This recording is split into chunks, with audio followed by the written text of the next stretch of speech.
During the years of the Lamps, before the first age of Middle-earth, the Valar established their realm in Almaren.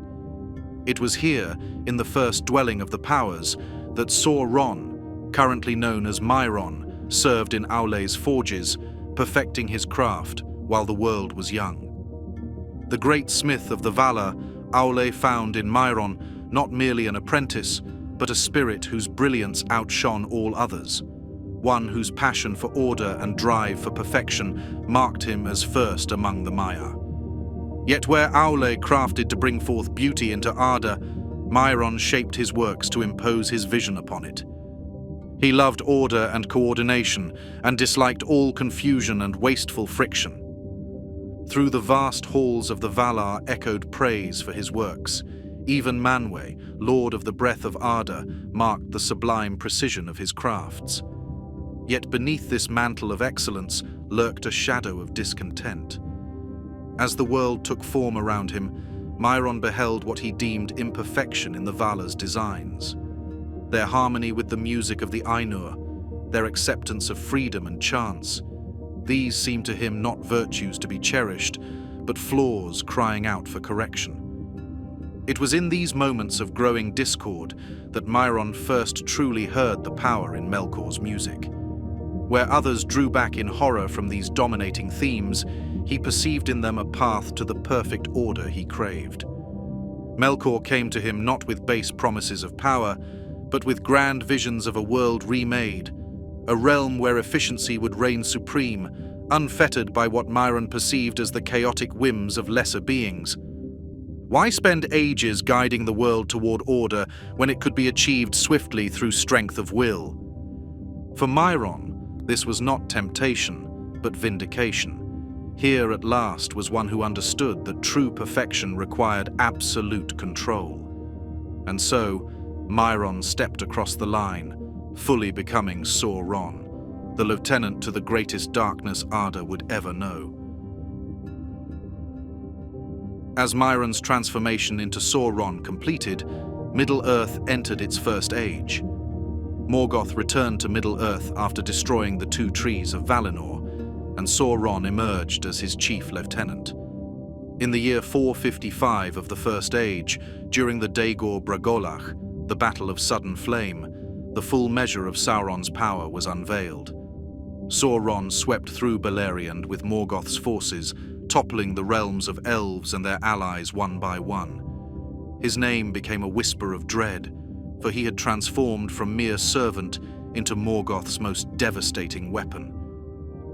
In all the deeds of Melkor, the Morgoth upon Arda, in his vast works and in the deceits of his cunning, Sauron had a part, and was only less evil than his master, in that for long he served another, and not himself. But in after years he rose like a shadow of Morgoth, and a ghost of his malice, and walked behind him on the same ruinous path down into the void. Having proven himself in battle, Sauron seized the opportunity to establish his own domain of darkness.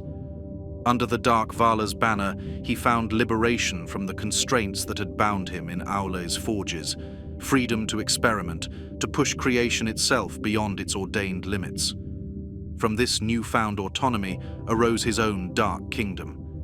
His fortress of Tolin Gauhoth embodied both his architectural genius and his darkening ambition.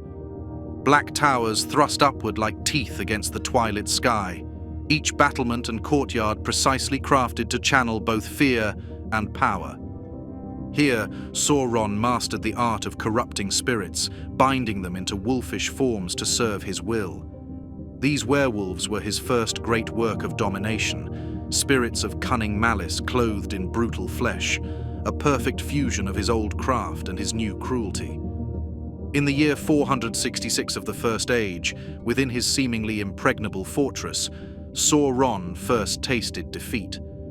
The challenge came from an unlikely pair: Beren, a mortal man on an impossible quest for his love, and Luthien, an elven princess whose beauty and power were beyond any measure.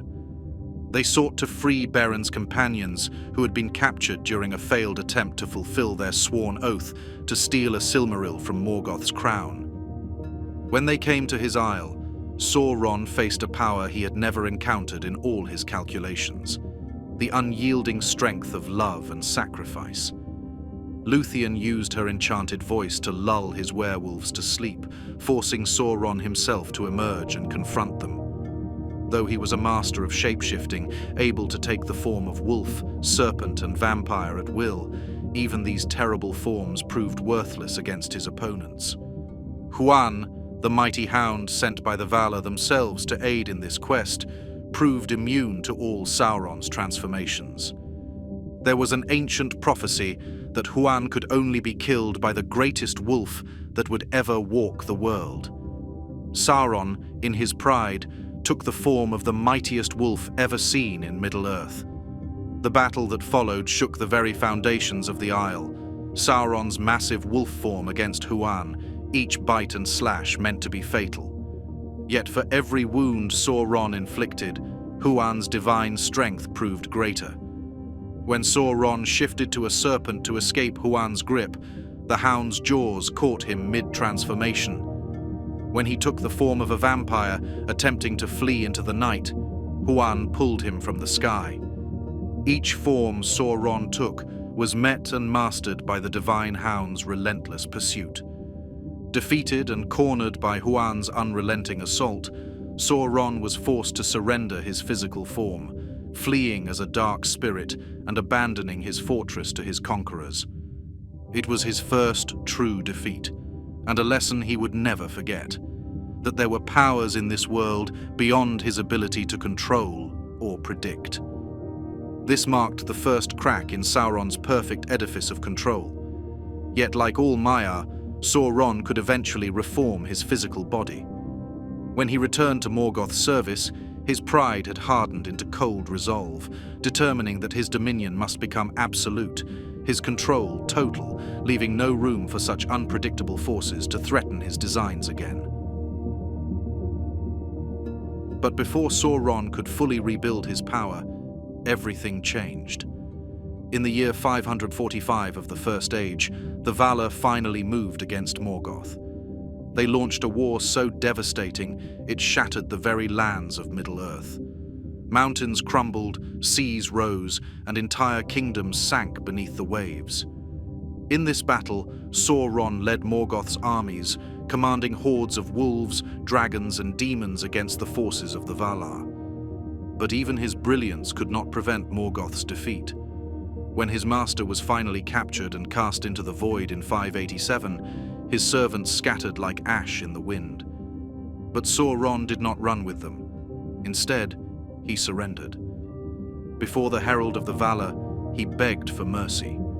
Yet when he was commanded to return to Valinor for judgment, Sauron's pride would not allow it. He vanished into the shadows, and for 500 years, none knew where he dwelt.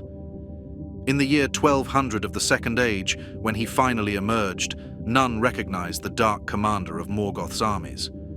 In his place stood Annatar, the Lord of Gifts, beautiful, wise, and claiming to have repented his evil ways. This was no true remorse, but rather his most cunning deception. He wore a form of such radiance that even the wariest of elves might be deceived. As Annatar, he appeared as one who might heal the wounds of war-torn ardor. Now Sauron was indeed of old the chief servant of Melkor, and was named Gorthor the Cruel. In that time he was not yet evil to behold, and they did not yet know whence he came, and they received him gladly, and he learned much of the craft of the elves, but he turned it to treachery and to his own devices. And it was then Sauron began his greatest work of deception.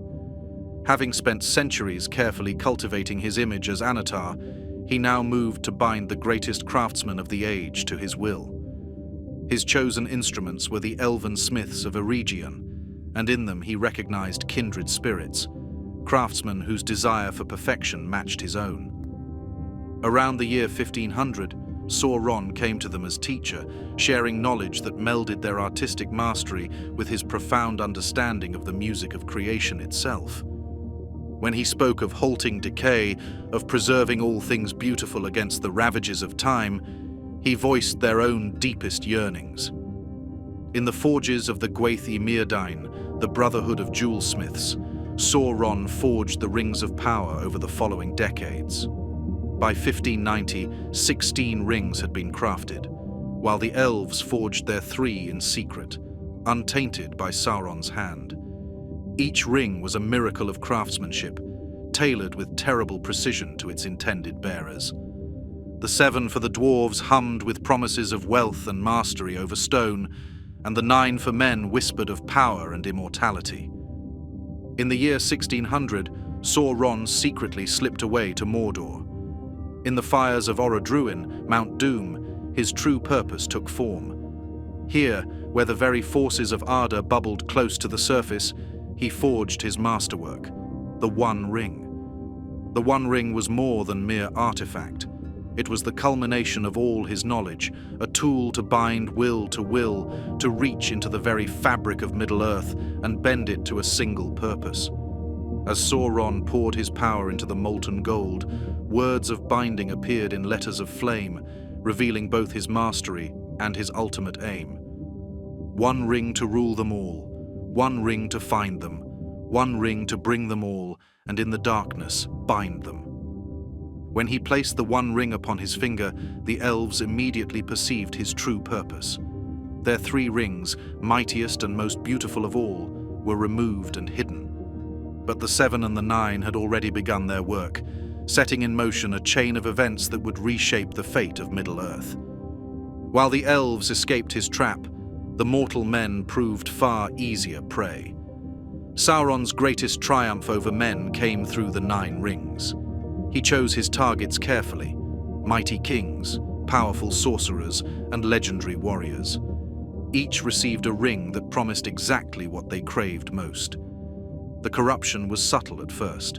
They gained immortal life, which seemed a blessing. Their powers grew, making them feel invincible. But slowly, year by year, the rings consumed them. By the time they realized their immortality was a curse and their power was slavery, it was too late. These once great rulers became the Nazgûl, wraiths bound forever to Sauron's will. While the Rings of Power were taking root in the west, Sauron's influence spread far into the eastern lands. Beyond the western realms where he was known as Deceiver, Sauron crafted a different legacy in the east. As Zigur, the great sorcerer, his dominion merged genuine devotion with calculated terror. His temples rose in lands where the Valar were forgotten names, where his promise of order held particular appeal. Unlike his rule in Mordor, maintained through fear alone, his eastern empire rested on a more insidious foundation: the willing hearts of those who saw themselves not as servants of darkness, but as participants in a grand design.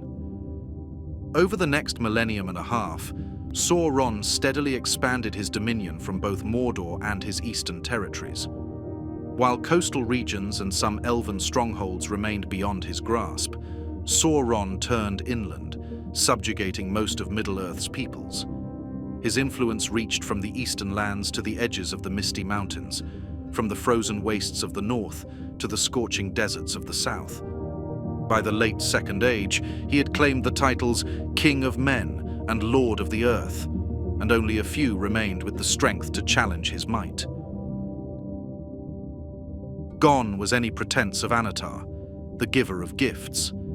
Now Sauron ruled through open force and terror.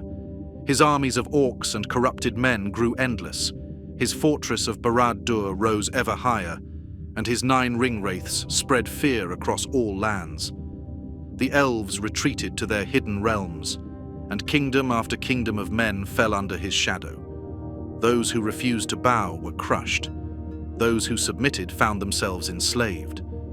The Dark Lord's victory seemed inevitable. Yet even in his growing might, Sauron carefully avoided one power: the island kingdom of Númenor far to the west. Blessed by the Valar and possessing unmatched military might, Númenor was the one realm Sauron dared not challenge. In 3261 of the Second Age, the mighty kingdom of Númenor could no longer ignore Sauron. Ar-Pharazôn, the most powerful Númenorian king in history, finally landed with an overwhelming force upon the shores of Middle-earth, and Sauron did something unprecedented. He surrendered without putting up a fight. Sauron left his 9 ringwraiths to maintain their dark vigil over Mordor, and allowed himself to be taken as a prisoner to the island kingdom of the Men of the West. The lieutenant, who had once commanded Morgoth's armies through force, had learned that true power often lies in apparent weakness. And within just 50 years, Sauron had risen from prisoner to the king's most trusted advisor. Through careful manipulation, he transformed Númenor's justified pride into ruinous arrogance, its noble traditions into tyrannical practices. His corruption of Númenor was total. He turned the Númenorians against the Valar themselves, convinced them to worship Morgoth, and ultimately persuaded them to launch a doomed invasion of the Undying Lands. Facing this ultimate blasphemy, the Valar called upon Ilúvatar, the creator himself. The very world was remade. Great waves rose like mountains, swallowing Númenor whole. The sea crashed over the island kingdom, dragging it into the abyss along with all its glory, its people, and its armies. In moments, the greatest civilization of men vanished beneath the waves. The drowning of Númenor marked both Sauron's greatest victory and his defeat. While he had succeeded in destroying the mightiest kingdom of men, the resulting cataclysm destroyed Sauron's own fair form. Never again would he be able to appear beautiful and wise. His external form now matched the darkness within. Following Númenor's destruction in the year 3319 of the Second Age, Sauron's spirit returned to Middle-earth. He would now take through force and fear what he could not gain through deception. Sauron razed Barad-dûr, his greatest fortress, and gathered armies of men, orcs, and dark creatures to his banner. As his power grew, he swept across Middle-earth with devastating force, until at last the free peoples united against him. At the end of the Second Age, the last alliance of elves and men brought their combined might against Mordor and broke Sauron's reign of terror. On the slopes of Orodruin, where Sauron forged his masterwork, Isildur cut the One Ring from his hand. Yet even in defeat, Sauron demonstrated his defining trait: patience. Unlike Morgoth, who would have raged against his enemies until the end of time, Sauron withdrew, prepared to wait centuries or millennia for his next opportunity. After his defeat by the last alliance in the year 3441 of the Second Age, Sauron's spirit wandered bodiless for nearly 1,000 years. Around the year 1000 of the Third Age, he secretly established himself in Dol Guldur in southern Mirkwood. Under the guise of the necromancer, he worked with subtle malice, each move calculated to weaken the defenses of the free peoples. The gradual darkening of Greenwood into Mirkwood, the awakening of the Balrog in Moria, the stirring of dragons in the north, all served his greater purpose of weakening his enemies' positions while strengthening his own. From his hidden fortress, he crafted the slow dismantling of all that opposed him. The northern kingdom of Arnor was broken, Gondor weakened, the dwarven realms reduced one by one. This was calculated elimination of all who might stand against his return. Even his defeat at Dol Guldur by the White Council played into his plans, for he had already prepared Mordor for his return. In the year 3017 of the Third Age, just before the War of the Ring, Gollum was captured and brought to Barad-dûr. This marked the beginning of Sauron's final, desperate search for his ring. After centuries of patient waiting and nearly 2 millennia of careful preparation, the whisper Sauron had hungered for finally reached his ears. The One Ring had been found. The creature Gollum, drawn inexorably to Mordor by the ring's lingering influence, proved an unexpected source of information. Under torture in the depths of Barad-dûr, 2 words escaped his twisted lips that would set in motion the final acts of the Third Age: Baggins and Shire. Rather than slay this creature who had once borne his ring, Sauron released Gollum, knowing that the creature's obsession would lead him to hunt down this mysterious Baggins. Where armies might draw attention, a single desperate creature could pass unnoticed. While Gollum slipped away into the wilds, Sauron sent forth the 9 as Black Riders to scour the lands for his ring. The Nazgûl conducted their search with a terrible patience, systematically investigating every rumor and trail. After months of fruitless searching that led only to a skirmish at Weathertop and a defeat at the ford of Bruinen, the Nine were forced to return to their master empty-handed. Sauron could wait no longer. What began as a hunt for a single object now escalated into full-scale war, as the Dark Lord moved to crush his enemies before they could unite against him. From the Black Gate and Minas Morgul, Sauron's armies poured forth, flooding into the lands of the West with a single purpose: the conquest of Middle-earth. By March of the year 1319 of the Third Age, Sauron orchestrated his final campaign. While the siege of Minas Tirith drew the attention of the West, his armies moved simultaneously against Lothlorien, Dale, and the kingdom under the mountain. Each attack was calculated to both destroy and prevent any possibility of alliance among his enemies. His armies seemed on the verge of victory, but Sauron misread his enemies' actions entirely. When Aragorn dared to challenge him, Sauron saw only what he expected to see: another would-be wielder of the ring, another fool seeking to master its power. The march of the host of the West upon the Black Gate appeared to him as supreme arrogance, the act of one corrupted by the ring's influence. And so, blinded by his own certainty, the Dark Lord gathered all his forces at the Black Gate. His armies blackened the plains of Morannon, countless orcs, armored trolls, and beasts of war, all bent on a single purpose: to crush the armies of the West. The Nazgûl, his deadliest servants, circled above the battlefield like harbingers of doom. Yet even as his armies prepared to crush this final resistance, Sauron never suspected that the true threat crept ever closer to the one place that could undo him forever. On March the 25th, Sauron met his final and absolute end. As Frodo stood in the Samath Naur, the heart of Mount Doom itself, a simple hobbit's choice shattered both Sauron's physical form and his very essence. In that moment of ultimate destruction, when the One Ring melted in the fires where it was forged, the great tower of Barad-dûr crumbled, its foundations unmade, and the spirit of the Dark Lord was diminished forever, never again to take shape in Middle-earth.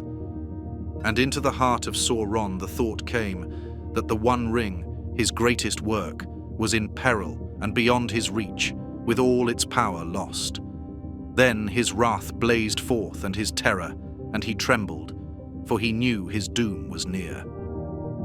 In his final moment lies perhaps the greatest irony of Sauron's tale, that his greatest strength became his fatal weakness. The Dark Lord who had deceived the wise and mighty, who had survived ages through careful calculation and perfect order, was ultimately undone by what he considered least worthy of his concern: a halfling's choice to reject absolute power. The very mind that had crafted the perfect tool of control could not comprehend that the smallest and humblest of beings might choose to destroy power rather than wield it. If Sauron had understood the chaotic, beautiful, unpredictable power of freedom, could he have taken a different path? Or was he destined to be undone by his own ambition? Share your thoughts below, and let's discuss the Dark Lord's fate together.